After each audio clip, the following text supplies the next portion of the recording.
Here's the issue. Inflation is actually real. Many prices are not actually falling. They are actually rising. Groceries are up under President Trump. I don't want to hear about the affordability. Polls show not just that the American people are noticing higher prices, but also that they are blaming President Trump for it. America's worst fear has come true as Trump's inflation plan has completely collapsed, leaving American families crushed under soaring prices. Grocery costs have jumped 2.7% year over year, and household energy bills are up 6%, turning everyday life into a constant struggle. This is a brutal, gut-punching reality hitting millions of Americans across the nation. On day 38 of the government shutdown and after an election that saw Democrats dominate across the country. Inflation is way down. The biggest thing is inflation. The second biggest thing is energy. Trump kept telling the country that inflation was almost non-existent. But the reality couldn't be further from what families were actually experiencing. Inflation didn't fall. It didn't hold steady. Instead, it accelerated for 5 straight months, pushing Americans into a corner they never asked to be in, creating financial stress at the grocery store, the gas pump, and in utility bills. 59% of Americans blame President Trump either a great amount or a good amount for the current rate of inflation. And here's the shocking part. The worst part is the fact that leadership pretended it wasn't happening. When a president insists everything is fine while numbers scream otherwise, that disconnect becomes its own crisis. It feels like the ground is shifting under your feet, while the people at the top look around, nod, and assure everyone that all is well. Here's the issue. Inflation is actually real. Many prices are not actually falling. They are actually rising. Look at groceries. Prices climbed 1.4% from January to September 2025, and 2.7% over the year. That might seem like a small increase on paper, but the reality is far harsher. The largest single monthly spike in grocery prices in 3 years occurred recently. Families walking into supermarkets felt it instantly. Bread, eggs, chicken, basics that used to be predictable, suddenly became decisions weighed against tight budgets. Every trip involved a pause, a calculation. How much can I stretch this? Should I skip the steak tonight? Can I get the cheaper brand? The numbers weren't just abstract, they were living, breathing stress. Energy bills told the same story. Household energy costs surged 6% year over year, right as Trump claimed utilities were totally under control. Every bill landing in a mailbox felt like a punch in the chest. The frustration wasn't just about the money, it was about the message being sent, that the pain Americans felt wasn't real. That disconnect creates anger, fear, and helplessness all at once. People aren't just inconvenienced, they feel ignored. They feel unseen. And the American people, you, every day when you go to the grocery store, when you buy gas, you see it, you feel it every single day. Meanwhile, inflation hovered stubbornly at 3%, above the Federal Reserve's 2% target, climbing month after month. Consumer confidence fell and job metrics weakened. The administration didn't stabilize the situation. They talked their way through it. Instead of solutions, there were slogans. Instead of strategy, there was spin. And spin doesn't put food on the table or pay energy bills. And what's also down? Gasoline. Also, the biggest thing is inflation, and it's way down. The reason I don't want to talk about affordability is because everybody knows that it's far less expensive under Trump than it was under sleepy Joe Biden. The collapse didn't happen in one dramatic moment. It crept in quietly, a slow-motion meltdown. The plan failed because the forces behind inflation were never taken seriously. Supply chains remained fragile, energy markets unstable, and no one pushed for long-term resilience. America walked straight into a perfect storm with no umbrella, no backup plan, and no acknowledgement that the storm was even coming. Global pressures only made things worse. Europe slipped deeper into recession, while China tightened its grip on industrial production and raw materials. Prices for everything, from metals to electronics, climbed relentlessly. Instead of preparing for these realities, the administration looked away. Washington kept talking about victory, while the rest of the world was shifting beneath their feet. White House officials are strategizing on how President Trump should address the issue of affordability. Remember, back when he was a candidate, Trump repeatedly vowed to make America affordable again. But now, as president, he's repeatedly dismissed affordability as a problem, insisting that the economy is great.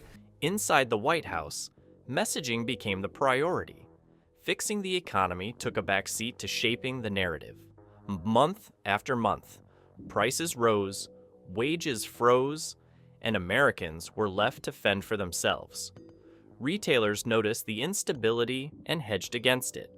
Grocery prices rose preemptively, energy companies passed on costs, and households absorbed the shock.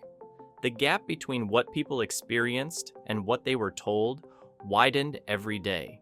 According to the Bureau of Labor Statistics, in September, the annual inflation rate rose to 3%. Driving that increase, gas prices, which rose more than 4% from August. Grocery shopping became an economic workout. And when September 2025 brought the largest single monthly spike in grocery prices in 3 years, it shattered the illusion of stability. Leadership's denial only worsened the emotional toll. People didn't just notice the prices, they felt them everywhere, and frustration quickly turned into anger. Natural gas prices bounced unpredictably, refineries struggled, and electricity providers passed on every extra cent. Europe's energy crisis pushed prices higher, and climate-driven events, heat waves, cold snaps, unpredictable storms, made seasonal peaks spike even more. Energy inflation became a stealth force, quietly squeezing households month after month. And yet Donald Trump is just saying, we don't need to talk about affordability. He just seems a bit out of step with what the voters said this week. Now the story has a global parallel that makes the American situation even scarier. Germany's Porsche, long the pinnacle of engineering precision and luxury, is facing a collapse most executives couldn't have imagined. Profits plunged over 95% in less than a year. Once untouchable, the company is now scrambling because Chinese electric vehicle companies control the raw materials, software, and battery technology the market relies on. Germany's energy crisis didn't help.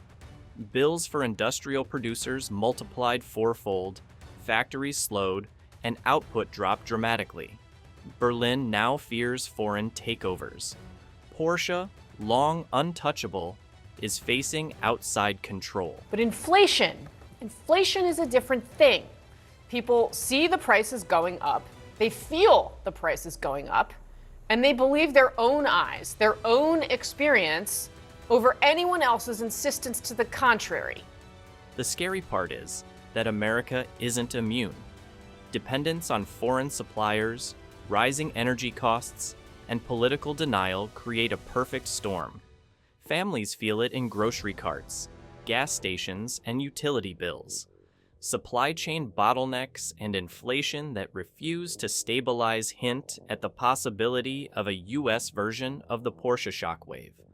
When it hits, it won't just be numbers. It will hit families' daily lives. Subscribe now to stay updated on America's worsening economic reality and rising costs. It's been a take across the economic officials in the Trump administration, just basically denying the data. Germany leaned on legacy systems and outdated assumptions. When inflation, energy shocks, and foreign competition hit, they were exposed and too slow to adapt. The U.S. risks the same. Fate, overconfidence, denial, and refusal to address deep cracks. China's dominance over key materials and technology threatens U.S. industries, just as it did for Porsche. Trump's insistence that inflation is gone mirrors Germany's blind spots before its collapse. Price index data shows that average grocery prices were 2.7% higher in September of this year than they were in September of 2024. Polls show The consequences are already showing. Inflation continues climbing month after month. Consumer confidence falls, spending slows, jobs are cut, and companies reduce production. This feeds a vicious spiral, echoing the Porsche scenario: quiet closures, layoffs, and foreign leverage. The U.S. still has a chance to act, but only if denial stops being the policy. Just that the American people are noticing higher prices, but also that they are blaming President Trump for it. And the collapse isn't coming. It's already here. Inflation has accelerated for 5 consecutive months. Grocery and energy prices rise relentlessly. The administration hasn't implemented a corrective policy, only messaging and distraction. Americans feel it daily. Industries thought to be invincible face pressure from global forces, internal cracks, and systemic vulnerabilities. This isn't about politics. It's about structural decay, systemic fragility, and a nation at risk of watching its stability erode. Trust in leadership collapses as wallets tighten. The economic identity crisis is real and unfolding. Families notice it at the checkout counter. Workers notice it in layoffs. Businesses notice it in rising costs and declining profits. The longer denial persists, the harder recovery becomes. This is America's worst fear realized, a system unraveling while those in charge insist everything is fine. Inflation didn't just escape control, it was ignored. Energy and grocery costs keep climbing. Trust has crumbled. The slow-motion economic collapse that some warned about is happening now, quietly reshaping the lives of millions. It's not hypothetical, it's real. The question isn't if Americans will feel it, it's how deeply and how soon.